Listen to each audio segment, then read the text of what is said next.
Movie အိပ်ပျော်နေတာမဟုတ်ဘူးညီလေး2-3နဲ့ကြိတ်သွားတာ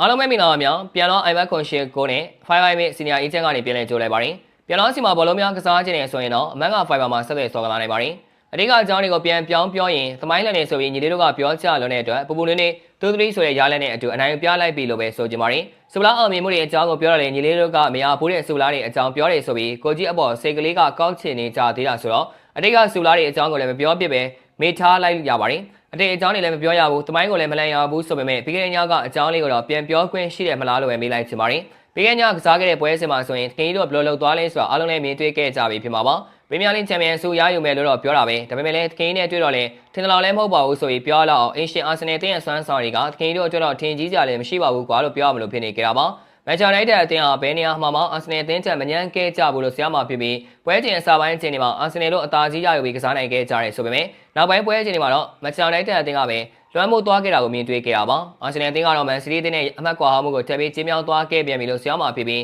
ပရီးမီးယားလိဂ်ချန်ပီယံဆုတိုက်ပွဲဟာဒီပုံစံအတိုင်းသာဆိုရင်စိတ်ဝင်စားမှုပုံပြီးမြင့်တက်နေဦးမှာဖြစ်ပါတယ်အာဆင်နယ်ရောမန်ချက်စတာယူနိုက်တက်အသင်းမှာကစားမအစုံနေတဲ့ပွဲထွက်လာခဲ့တာကိုဖြစ်ပြီးမန်ချက်စတာယူနိုက်တက်အသင်းဟာမန်စီးတီးနဲ့ပွဲစဉ်ကပုံစံအတိုင်းတိုက်စစ်မှုစစ်စစ်ကိုထည့်သွင်းကစားသွားတာမျိုးမရှိပဲအမ်ဘူမိုအာမက်တီယာလိုနဲ့ဘရူနိုဖိုင်နန်တက်တို့လိုကစားမတွေနဲ့သာဂန်နာတွေရဲ့အခန်းစစ်ကိုဖြိုခွင်းသွားခဲ့ကြတာပါ